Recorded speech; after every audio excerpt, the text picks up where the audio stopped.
Dans la matinale, retrouvez l'invité du jour. RCM. Nous sommes lundi, nous voilà sur le plateau de Radio Cadence Musique et j'ai le plaisir, vraiment un grand honneur de pouvoir interviewer aujourd'hui le maire de la ville de Goma en République du Congo, donc République démocratique congolaise. C'est monsieur Kennedy Kiangi, je dis bien, j'espère, Bindu. Bonjour monsieur Kiangi Bindu. Bonjour monsieur Didier. Alors, moi j'ai un petit peu regardé, on va dire, votre cursus, si vous le permettez. Professeur des universités, plusieurs fois nommé, vous avez des diplômes que je rêverais d'avoir certainement, et que nous serions nombreux à vouloir avoir. Comment se fait-il qu'aujourd'hui, le gouvernement congolais vous a, par ordonnance, mis à la place du maire de Goma? Oui, merci beaucoup monsieur Didier. Je dois d'abord vous remercier pour cette opportunité accordée de pouvoir intervenir à votre chaîne de radio. C'est vraiment une grande ouverture pour la population de Goma et de la République démocratique du Congo. Donc j'étais à saluer cette initiative. J'étais aussi à donner mon nom correctement. Donc je suis le professeur Kennedy Kiangi Bindu, comme vous avez dit. Je suis le maire de la ville de Goma, nommé par ordonnance présidentielle. Mais je ne suis pas encore en fonction. Je suis le maire de la ville en attente parce que nous sommes sous le régime de l'état de siège. D'accord. Alors, nous attendons la levée de l'état de siège pour que j'entre directement en fonction. Je note donc, comme vous venez de dire, il a pris à l'autorité de pouvoir me nommer comme maire de la ville de Goma parce que dans cette vie, je suis non seulement d'abord originaire de la province de Goma, du Nord Kivu, mais aussi j'ai beaucoup travaillé dans la ville de Goma. Ça veut dire que je suis un enseignant de carrière depuis plus de 25 ans. Oui, et vous avez... enseignant de l'université. Dans la ville de Goma, j'interviens depuis déjà plus de 20 ans. Oui, j'ai entre 20 et 25 ans de carrière d'enseignant. C'est une ville que vous connaissez bien. C'est une ville effectivement que vous connaissez bien. Moi, j'ai été quand même assez scotché, je dois l'avouer, par l'ensemble de votre cursus. Vous êtes, parce que c'est incroyable, vous êtes une figure éminente de la région. Vous êtes aussi avocat, je crois. Vous êtes un avocat aussi dans la ville de Goma. Absolument. Cette ville, vous la connaissez bien. On va faire un petit tour aussi de Goma pour les auditeurs français, si vous permettez. C'est une ville qui a été fondée par la Belgique, plus ou moins, en 1910. On va rappeler l'historique. Et puis, qui est fondée au pied d'un volcan. C'est important. Pourquoi c'est important? Parce que malheureusement Goma a subi dernièrement, par exemple, l'année dernière, 2002 je crois et 2021, il y a eu le volcan s'est remis un petit peu en éruption et déjà il y a eu un problème déjà. Il a fallu gérer tout ce monde-là. Comment ça se passe déjà? Est-ce que aujourd'hui Goma est encore, on va parler après des problèmes, autres problèmes, mais est-ce qu'encore aujourd'hui Goma est plus ou moins en danger par rapport à ce volcan? Oui, le volcan, il est toujours là. Le volcan, il est là. C'est un voisin. Depuis un temps, on s'est dit on doit apprendre à vivre avec le volcan. Donc, ce n'est plus le volcan qui peut empêcher la population de Goma de ne pas vaquer à ses occupations. Le volcan est là. On essaie de mettre en place certains dispositifs en termes de contingence. Et ça ne fait plus trop de soucis. Mais il est là. Et on essaie de faire avec. Comment on fait pour pouvoir justement jongler entre, on va dire, le volcan et aujourd'hui le problème, on va dire, la guerre qui se passe actuellement aux portes de la ville? Comment on fait pour pouvoir jongler entre les deux? Ça doit être difficile d'être à votre place. Oui, je ne dois pas dire que c'est aisé, c'est une chose aisée, mais ce n'est pas aussi impossible. C'est qu'il faut dire d'abord que nous avons à Goma aujourd'hui une structure qui s'occupe du suivi de ces volcans, qu'on appelle l'OVG. D'accord. L'OVG, c'est déjà une structure qui est dans la ville et qui fait le suivi au quotidien de ces volcans. Donc il y a une surveillance autour de la question du volcan. Et si jamais la menace se présentait à la porte de la ville, il y a déjà quelques dispositifs d'alerte qui peuvent beaucoup nous aider à pouvoir prendre des dispositions en termes d'évacuation de la population de la ville. Ça, c'est d'abord un. Pour ce qui est de la guerre, c'est vrai, ce n'est pas facile parce que, comme vous le savez déjà depuis beaucoup de temps, oui, la ville de Goma est très très exposée et il y a toutes les guerres, ça fait déjà plus de 30 ans que nous sommes dans un contexte de guerre. Ce n'est pas chose aisée pour une autorité urbaine à savoir contenir, à savoir gérer la problématique de la gestion de la ville, la population et aussi les contraintes qui sont d'ordre de sécurité alimentaire dans la ville. Bien sûr. Tout cela, il faut avoir vraiment des stratégies particulières pour y arriver. Mais c'est possible parce qu'on connaît la ville, on vit dans la ville et on sait comment il faut le faire. Aujourd'hui, c'est par ordonnance que vous avez été élu maire. Dans l'idée du gouvernement, quand l'état de siège sera levé, est-ce qu'il y aura des élections démocratiques? C'est une évidence. Est-ce que vous allez vous présenter? Je suis encore en train de réfléchir parce qu'il n'y a pas, moi ici, il n'y a pas que le niveau de la mairie. Je voyais un niveau un peu plus élevé que ça, mais peut-être il faudra chercher à savoir pourquoi j'avais accepté cette nomination. Bien sûr. Je crois qu'il y a les sénatoriales là qui vont se faire prochainement. Ça va pas tarder. Les sénatoriales vont se faire bientôt. Et bien moi j'estimais que si j'avais accepté la nomination parce que j'estimais que pour construire une nation, construire la République démocratique du Congo, il faut commencer par la base. Et je voulais que l'on me donne le temps de gérer cette ville et que l'on voit comment est-ce que moi je vais devoir le faire pour construire, poser les fondations, les bonnes bases qui pourront affecter même la République dans son ensemble au niveau un peu plus supérieur. Eh bien, c'est pourquoi personnellement, vous avez vu mon cursus. Oui. Vous avez vu mon cursus. Si j'ai été amené d'accepter, c'était pour que je commence d'abord par démontrer ce dont moi je suis capable de faire au travers d'une telle ville et après impacter le reste. C'est cela mon intention. C'est cela mon souhait. Et j'ai un programme pour cette ville. Je voudrais qu'on me laisse le faire. Bon, si on estime que, eh bien, après l'état de siège, on organise des élections, je ne trouve aucun inconvénient. Vous savez, moi, je suis un professeur d'université. Je suis vice-directeur d'une université. Et donc, toute la fois que le gouvernement cherchera à bénéficier ou à faire appel à mon expertise, à tous les niveaux, je pourrais participer sans aucun souci. On va se retrouver dès demain mardi, si vous le permettez, et nous continuerons ensemble cette belle interview. À demain. Merci, monsieur. Dans la matinale, retrouvez l'invité du jour. RCM.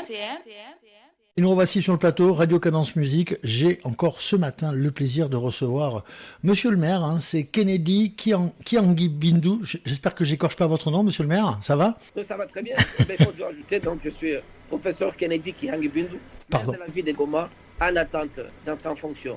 Et nous espérons pour bientôt. Goma, grosse ville, hyper importante à l'est du Congo. Aujourd'hui, malheureusement, il y a la guerre.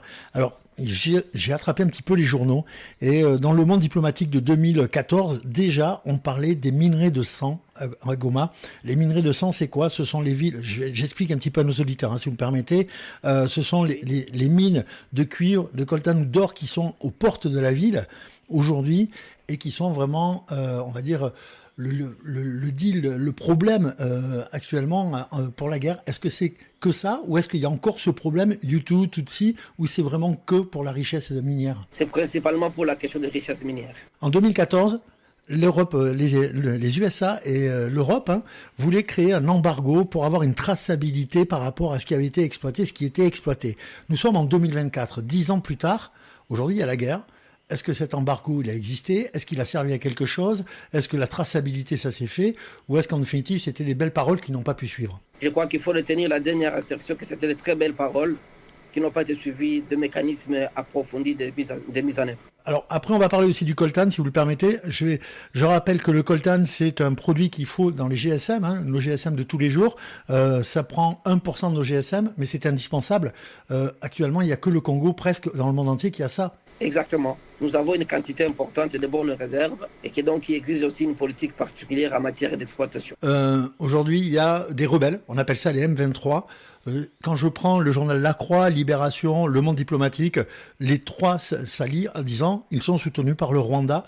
Qu'est-ce que vous en pensez? Les rapports des Nations Unies, il y a un rapport des Nations Unies. Les experts des Nations Unies ont mené des enquêtes et à l'issue de ces enquêtes, il a été démontré qu'effectivement, les Rwandais étaient derrière le rebelle du M23. Cela a été dit et moi, j'étais en train de me dire que s'il y a une question entre nations, entre États, pourquoi ne pas aborder la question entre États que de passer par des mouvements rebelles?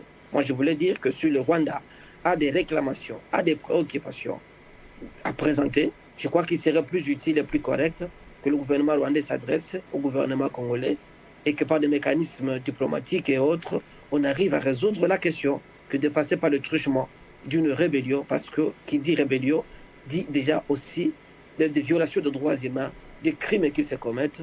Et là, je crois que le peuple congolais n'a plus besoin de ça. Imaginez, vous savez que l'Est de la République démocratique du Congo, c'est une partie de la République qui vit la guerre depuis plus de 30 ans. Moi, je te dis là que nous avons des enfants qui constituent toute une génération de guerre, des enfants qui ne connaissent rien d'autre que le langage de la guerre. Et ces enfants-là, grâce à la guerre, il devient de plus en plus difficile pour nous de savoir comment le ramener pour qu'ils soient des bons citoyens dans la société. Et donc la guerre, nous ne voulons pas de la guerre. Nous sommes déjà fatigués de cette guerre. Et si vous interrogez toute la population de Goma, de l'Est de la République démocratique du Congo, elle vous dira que trop, c'est trop, on en a marre, il faut que la guerre finisse. Ça, c'est le langage du peuple. Vous allez devoir remarquer les conséquences de la guerre dans la ville de Goma, dans les parages de la ville de Goma, dans la province, sont énormes. Je dis alors énormes, au point que tout le monde se pose des questions de savoir est-ce que nous méritons ça? Est-ce que le peuple congolais mérite ça? Est-ce que la population de Goma mérite ces affres? Nous savons ce que signifie une guerre et nous ne pouvons jamais conseiller la guerre. La guerre ne résout pas le problème, mais plutôt comme des hommes avertis, civilisés, on doit prendre le temps de s'asseoir, on doit discuter. Si c'est entre gouvernements, que le gouvernement traite de la question. Si c'est entre rebelles et le gouvernement, mais que, écoutez, les voix sont là, les canons sont là, on s'assoit, on résout le problème. Entre Congolais, il n'y a aucun souci. Donc, quand on est Congolais, on s'assoit entre Congolais, on parle. Si c'est le gouvernement rwandais, mais qui s'adresse au gouvernement congolais et que par les mécanismes reconnus internationalement, on arrive à gérer la crise parce que les conséquences sont multiples et très déplorables. Moi, j'entends votre discours, hein. Sauf que les rebelles du M23, 2021, c'est là qu'ils résurgissent un tout petit peu, hein, parce que jusque-là, c'était des rebelles pas très très connus, en définitive. Enfin, ils étaient connus, mais ils n'étaient pas très exploités. Ils disent, en définitive, nous, on est les Tutsis, on vient, ils se cachent derrière ça, je pense, hein, vous allez me dire oui ou non, on vient un petit peu pour sauver les Tutsis qui avaient été massacrés il y a 30 ans de ça. Ils se cachent là derrière. Vous me dites que c'est les ressources minières. Quand on a ce genre de discours, le gouvernement rwandais dit, mais on n'y est pour rien. Non, écoutez, nous ne voulons pas. D'abord, la première des choses, c'est de chercher. Moi, je vous dis que s'il s'agit d'une rébellion congolaise, mais que la rébellion congolaise trouve le temps de parler avec le gouvernement congolais, c'est simple que ça. Bien sûr. Si les Rwandais estiment qu'il n'y est pour rien, alors moi, je crois que nous avons les mécanismes de vérification. Les Nations Unies sont là. Vous savez vous-même que le Conseil de sécurité a un mandat bien connu. Et quand on déploie sur le terrain des experts des Nations Unies pour mener des enquêtes, ces experts, ce sont des personnes qui ont une expertise particulière. Ça veut dire ce que ces experts présentent comme résultat. Je ne pense pas qu'aux Nations Unies, on peut encore douter, discuter, on peut pas hésiter. Donc moi je crois qu'aujourd'hui, il revient aux Nations Unies de prendre ses responsabilités, d'interpeller ce gouvernement pour qu'il y ait la paix dans la région. Aussi, sur la rébellion qui a des revendications, je comprends. La rébellion, elle est congolaise, si elle est congolaise, mais elle connaît aussi les mécanismes par lesquels on peut passer. Vous savez qu'il y a déjà 2 ou 3, il y a un processus qui est en cours d'Angola et de Nairobi. Je crois que c'est déjà de bonnes voies pour résoudre la crise. Bien sûr. Une dernière question par rapport à ça. Aujourd'hui, il y a eu la force MONUSCO qui était à Goma il y a encore 2-3 ans, et une toute petite partie de la population, hein, parce qu'il faut parler quand même d'une minorité et pas du tout d'une majorité, s'était un petit peu opposée à la présence des forces de l'ONU. Vous en pensez quoi à Goma, hein? Je parle à Goma. Non, à Goma, c'est qu'il y a eu effectivement, la MONUSCO est arrivée, et elle a fait son travail depuis un temps, elle est là.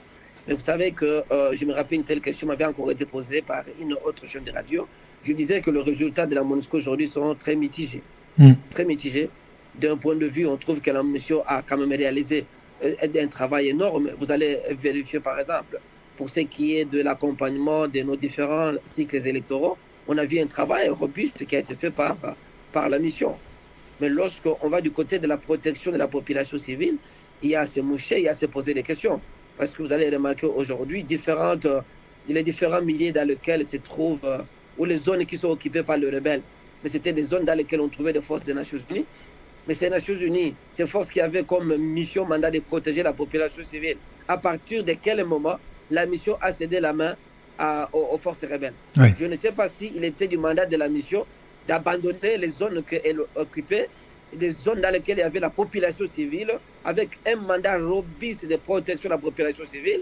Je ne sais pas comment ça s'est passé que la mission quitte les milieux, abandonne la population et que le rebelle prenne ces endroits-là. Est-ce que vous comprenez ça? Moi, je trouve que c'est une espèce d'énigmes incroyables. Je suis bien d'accord. Je suis totalement d'accord avec vous. Je suis totalement d'accord avec vous. Vous savez ce qu'on va faire demain? Eh bien, écoutez, nous allons parler de la visite de notre cher président français, Emmanuel Macron, et quel impact ça a eu, par exemple, en République démocratique du Congo. Je vous dis à demain. D'accord, merci. Dans la matinale, retrouvez l'invité du jour. RCM. Et nous revoici sur le plateau, Radio Cadence Musique. J'ai le plaisir, encore l'honneur et l'avantage de recevoir le professeur Kennedy Kiangi Bindou. On vient de parler lundi et mardi ensemble un petit peu de l'état des lieux du côté de Goma, puisque c'est aussi le maire de la ville de Goma. Bonjour monsieur le professeur, bonjour. Bonjour monsieur Dudy. Hier, on terminait un petit peu l'interview sur... Monsieur Macron est venu notre vénéré président, comme je dis souvent, est venu il y a quelques semaines, quelques mois, en République démocratique du Congo. Je ne crois pas qu'il soit venu à Goma. Je crois qu'il est resté à Kinshasa, de mémoire. Est-ce que, aujourd'hui, ce qu'il avait promis, l'aide humanitaire, le soutien, est-ce que ça s'est traduit par des faits ou c'est encore dans l'attente? Non, il faut dire que nous avons salué la présence du président Macron. Il est arrivé au pays ici. Il avait été reçu par son excellence, monsieur le président Félix Antoine Tshisekedi à Kinshasa. Et on l'attendait, on pouvait aussi être heureux de le recevoir à Goma. Mais bon, même déjà à Kinshasa, c'est déjà bon. Oui. Nous avons salué donc sa présence, nous avons salué tout le discours qu'il avait fait. Et dans son discours, effectivement, il avait promis l'aide de la France, qu'on devait avoir un pont humanitaire aérien pour soulager tant soit peu les souffrances de ces personnes déplacées, si pas même de la population de Goma elle-même qui est sinistrée. Donc nous voulons ici, Dieu merci, j'ai pris quelques renseignements. On a dit qu'effectivement, il y avait déjà une aide qui était arrivée. On a vu certaines actions au travers de certaines agences des Nations Unies. Mais on attend parce que le besoin reste encore énorme. C'est normal. Le besoin reste énorme, c'est là que nous voulons encore lancer l'appel pour dire si le gouvernement français peut encore nous venir au secours ou bien aussi d'autres organisations à l'international, ça nous ferait vraiment un soulagement très important. Donc, mais d'abord, d'emblée, merci pour ce qui a été fait et nous sommes toujours encore dans les besoins. Ça veut dire tout partenaire qui pourrait encore venir, ça nous serait très, très utile. Eh ben, on va parler justement des partenaires et des ONG et malheureusement des camps de réfugiés. Moi, je lisais 2023, le journal La Croix chez nous, qui parlait de camps de réfugiés à 30 km. On est en 2023, c'est octobre 2023. Mars 2024, on parle de camps de réfugiés qui sont à moins de 20 km de Goma. Nous sommes actuellement au mois de mai 2024. Aujourd'hui, Goma est submergé par les camps de réfugiés. On est d'accord, vous estimez à combien de personnes actuellement qui ont été déplacées, qui ont terminé dans les camps de réfugiés? Très bien. Vraiment, dans la ville de Goma, elle est asphyxiée, submergée. Ça, il faudra le dire. Il y a ces aspects-là. Je dois d'abord rappeler qu'au mois de mai, comme vous êtes en train de parler, ce qui est déjà vers début mai, la ville de Goma, traditionnellement, c'est une ville qui a au moins 2 100 000 habitants. Ça, c'est la population de Goma. Oui. Depuis 2 ans, 3 ans, c'est ça le nombre d'habitants de la population de Goma, 2 100 000 habitants. Oui. Alors, au début mars, ici, nous avons reçu dans la ville de Goma, les statistiques ont présenté un tableau de 1 659 550 personnes déplacées. Là, nous sommes à la date du 11 février 2024. Ça, c'était le chiffre que j'avais. Alors, et à ça, si vous prenez déjà le 1 659 550 personnes déplacées, vous ajoutez à la population de 2 millions 100. Oui, on est à 3 millions. Là, aujourd'hui, on est à 4 millions, quoi.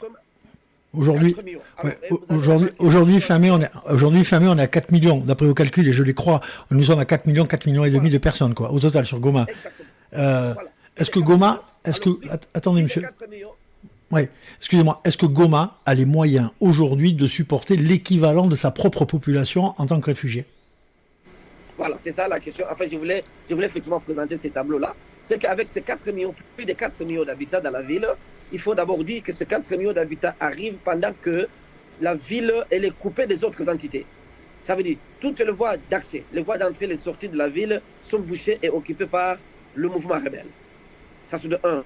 De 2, ça veut dire nous ne pouvons même plus approvisionner la ville en produits vivriers. Ça veut dire tout ce qui est consommé à Goma provient des milliers ruraux. Et on ne sait plus accéder à ces milliers ruraux.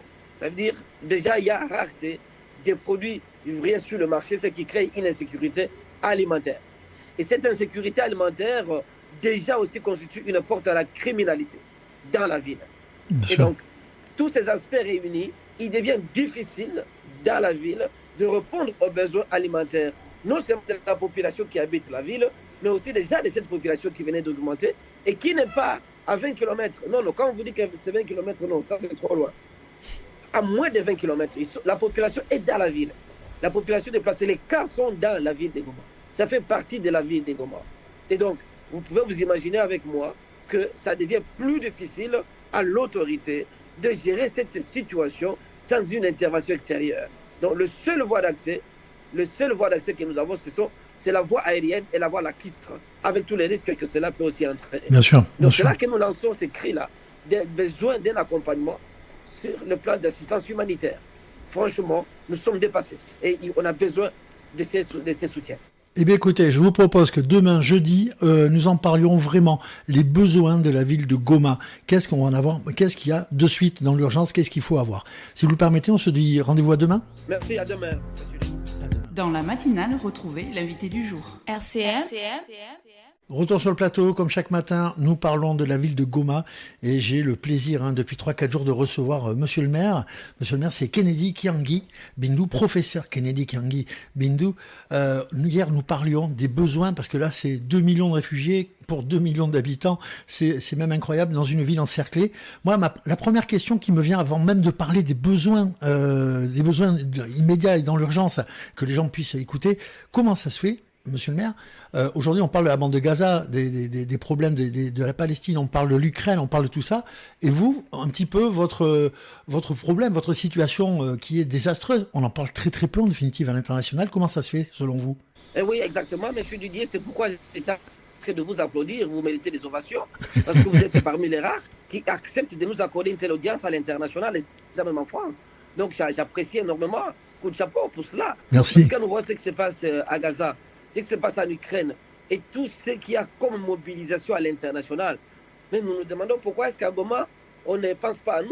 Sommes-nous des extraterrestres? Pourquoi on ne sait pas intervenir pour la population de Goma qui est vraiment en situation désastreuse? Donc, ça nous inquiète énormément que la communauté internationale ne prenne pas le temps de penser Goma, parce qu'il y a déjà même la MONUSCO qui est là-bas, il y a beaucoup d'agences des Nations Unies qui pouvaient peut-être bien évidemment présenter cette voie.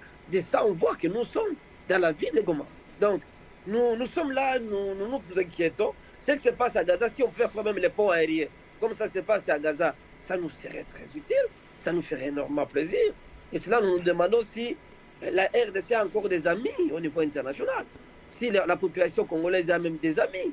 Mais vous me parliez de la France. Hier, avant-hier, attendez, monsieur le maire, avant-hier, vous me disiez, monsieur Macron, notre président, est venu, il a fait un pont aérien. Ça s'est arrêté ou quoi? Qu'est-ce qui s'est passé? Qu'est-ce qui se passe réellement? Même oui, ça s'est arrêté. Ça s'est arrêté pendant que le besoin était encore là et très énorme. Bien sûr. C'est pourquoi je venais de lancer encore l'appel pour dire est-ce que le gouvernement français peut encore faire quelque chose, si pour aussi tous les autres partenaires internationaux. C'est vraiment important d'agir. Et au Conseil de l'ONU. Ce sont des vies humaines qui sont exposées. Au Conseil de l'ONU, est-ce que justement, on n'entend pas votre voix? Les autres pays ne l'entendent pas? Qu'est-ce qui se passe, même à ce niveau-là? Au Conseil des Nations Unies, on a vu notre ministre des Affaires étrangères, il a été là à plusieurs reprises. Oui. Le ministre des Affaires étrangères congolais, il a présenté au Conseil de sécurité des Nations Unies. Mais écoutez, moi maintenant, l'antenne est à vous. Qu'est-ce que vous avez besoin de suite immédiatement? Alors, on va pas parler d'argent parce que ça, c'est de suite, mais qu'est-ce que vous auriez besoin là pour les auditeurs qui nous écoutent à peu près? Je vous écoute. D'accord, merci beaucoup, M. Didier. Premièrement, nous voulons demander au Conseil de sécurité des Nations Unies et aussi aux forces de la MONUSCO qui sont donc chez nous à Goma de nous ouvrir d'abord le voie d'accès. Ça veut dire de nous ouvrir le voie d'accès dans les milieux ruraux. Il faut ouvrir. Ils vont savoir, eux-mêmes sauront comment le faire. Ça veut dire nous ouvrir le voie d'accès. Nous avons besoin de produits vivriers qui sont dans nos villages et qui traînent là-bas et qui peuvent être amenés à Goma. Ouvrez-nous ces voies-là. Comment les forces elles-mêmes savent comment est-ce qu'ils vont devoir procéder. Nous avons besoin de ces produits sur le marché dans la ville de Goma. 2. Nous voulons demander au Conseil de sécurité des Nations Unies que la population de Goma, elle n'est pas différente de la population de Gaza et n'est pas différente de la population de l'Ukraine. C'est aussi des êtres humains comme tous les autres. La RDC était un État comme tous les autres États.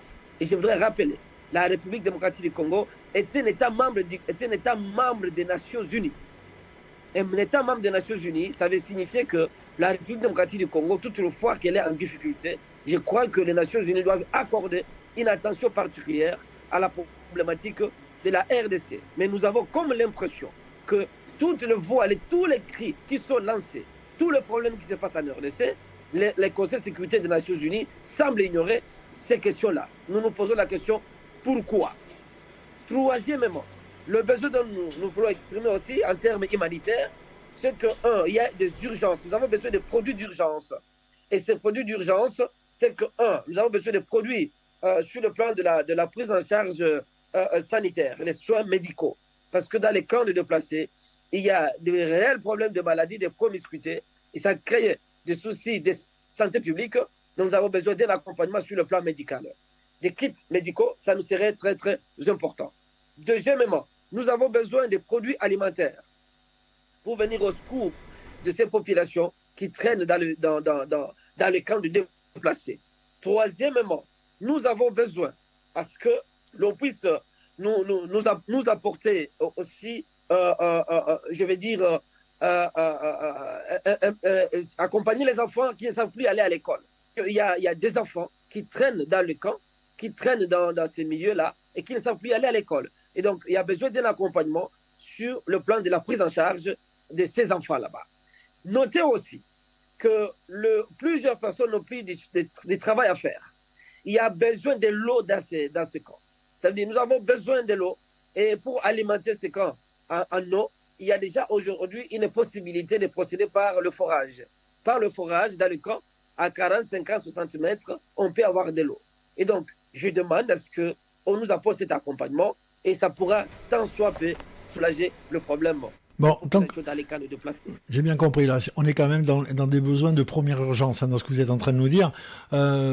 Voilà, moi je suis en train de vous écouter, je me dis j'ai envie de les aider, c'est compliqué, parce que même si on avait envie, nous, même les auditeurs qui nous écoutent, s'ils avaient envie de vous aider, quelle méthodologie pourrait-il avoir pour pouvoir vous faire parvenir des choses, puisque la ville est encerclée? C'est la question que j'étais en train de me poser en vous écoutant, et c'est la question que je vais certainement vous poser vendredi, en dernière heure. Comment faire, si on a envie, si on le souhaite, et je le souhaite aussi, vous aider, on va dire en pratique. Je vous dis à demain, monsieur le maire. Merci beaucoup, monsieur Didier. À demain. Dans la matinale, retrouvez l'invité du jour. RCM.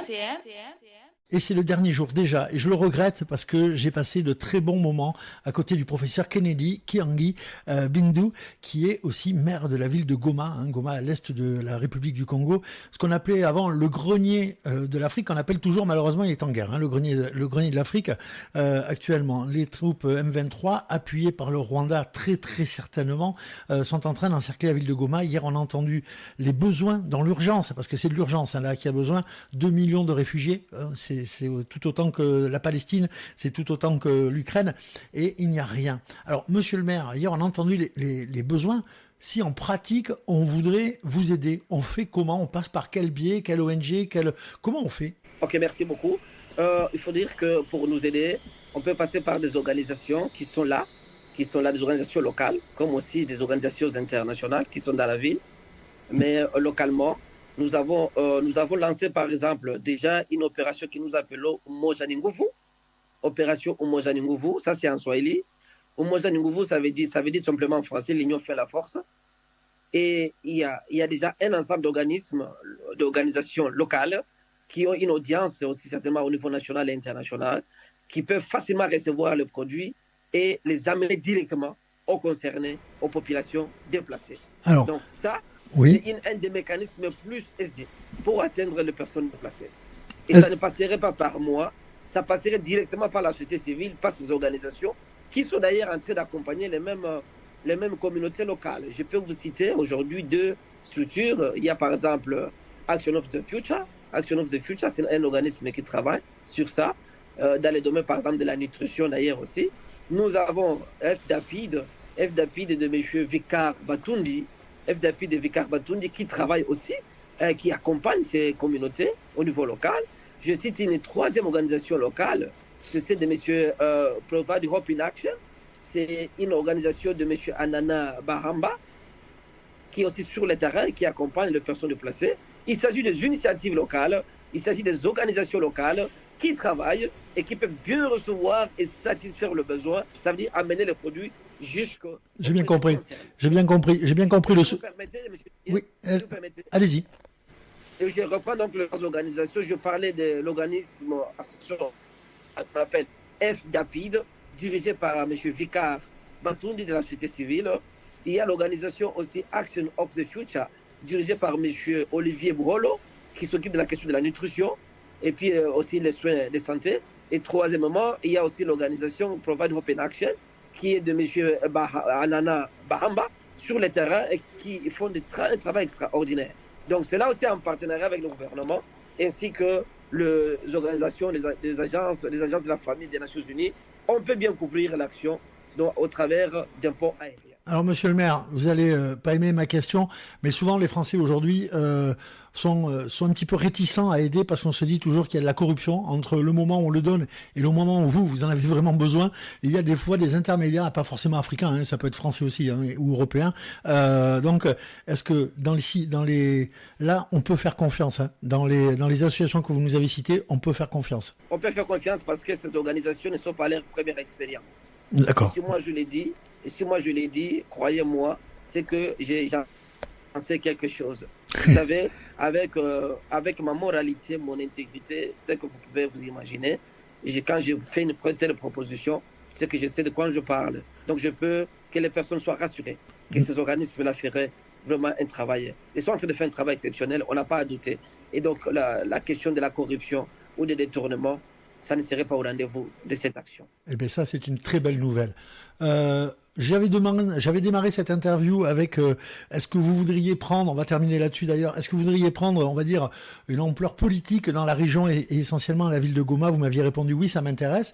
Quand je vous écoute là depuis le début de la semaine, je me dis, monsieur le maire, quand même, il a un côté un petit peu masochiste entre guillemets, parce que c'est quand même vraiment pas simple. Vous êtes sûr de vouloir faire mieux, encore plus à la disposition de la population? Mais oui, hein. Je vous ai dit au début que j'avais un programme pour la ville. Je vous avais dit que j'avais un programme pour la ville, parce que comprenez que la ville de Goma, pour moi, c'est une ville interne internationalisée. Et étant une ville interne internationalisée, ça demande une personne qui a une personne qui a un certain profil pour savoir gérer cette ville-là. Vous savez, sur le plan géostratégique, sur le plan géopolitique, quand on voit la ville de Goma, on a tendance à la comparer à la capitale de Bujumbura, à la capitale du Rwanda, Kigali, à la capitale de l'Ouganda, qui est Kampala. Et donc, lorsque on est nommé comme maire de cette ville, c'est seulement que le chef de l'État prend la mesure de l'action pour se dire quelle est la personne qui peut nous aider à faire ce travail. Et si les choix étaient portés à ma personne, ce n'était pas gratuit, parce que le chef sait que j'en suis capable. Eh bien, écoutez, j'en suis convaincu. À vous écouter, en tout cas, vous êtes amoureux de votre ville. Il n'y a aucun souci. Monsieur, c'est clair. Monsieur Kigangi Bindu, je vous remercie pour vos réponses claires, nettes et surtout très précises et très objectives tout au long de la semaine. Et je vais vous souhaiter beaucoup de courage et je vais vraiment faire ce qu'il faut. Je mettrai le nom des organisations en promotion sous l'interview de Radio Cadence Musique, évidemment. Et puis, je vous dis à très vite et certainement, j'espère, pour de meilleures nouvelles en tout cas. Merci beaucoup. Si vous permettez, une chose, c'est de dire, donc, je suis professeur Kennedy Kiangi Bindu, maire de la ville donc en attente, et je vais bientôt certainement commencer le travail. Et je voudrais rassurer la population qu'elle soit stable, la situation est sous contrôle. Le gouvernement est en train de fournir assez d'efforts pour ramener la paix, ramener la stabilité dans notre milieu. Nous saluons les actions du gouvernement central, ça veut dire le président de la République, M. Excellence Félix Antoine Tshisekedi Tshilombo, pour le travail qu'il est en train de réaliser, ainsi que tout le gouvernement. Et nous croyons certainement que dans un bref délai, la paix va revenir. Et quand elle va revenir, nous allons travailler sur les questions de développement. J'ai la passion pour la ville, j'aime la ville, cette ville pour ouvrir aux autres villes du monde, notamment la ville de Bordeaux, la ville de Paris, et pourquoi ne pas aussi embrasser d'autres villes. Goma, c'est un millier. Je vous invite à visiter Goma. Venez, monsieur Dudier. Je vous dis que la voie aérienne est ouverte. Ça veut dire que vous pouvez prendre votre avion et venir à Goma. Et vous allez passer un peu de temps chez nous. Nous allons vous accueillir. Ça fera plaisir. Et bien avec... Si vous venez de la République, de la ville touristique, venez vivre aussi l'air du lac Kivu. mais aussi vivre les éclairages du volcan Nyiragongo. Eh bien, écoutez, je prends note de l'invitation et ce sera avec plaisir à l'occasion, sans aucun problème. Merci et puis je vous dis bon courage et à très bientôt. Au revoir. Merci, merci, au revoir.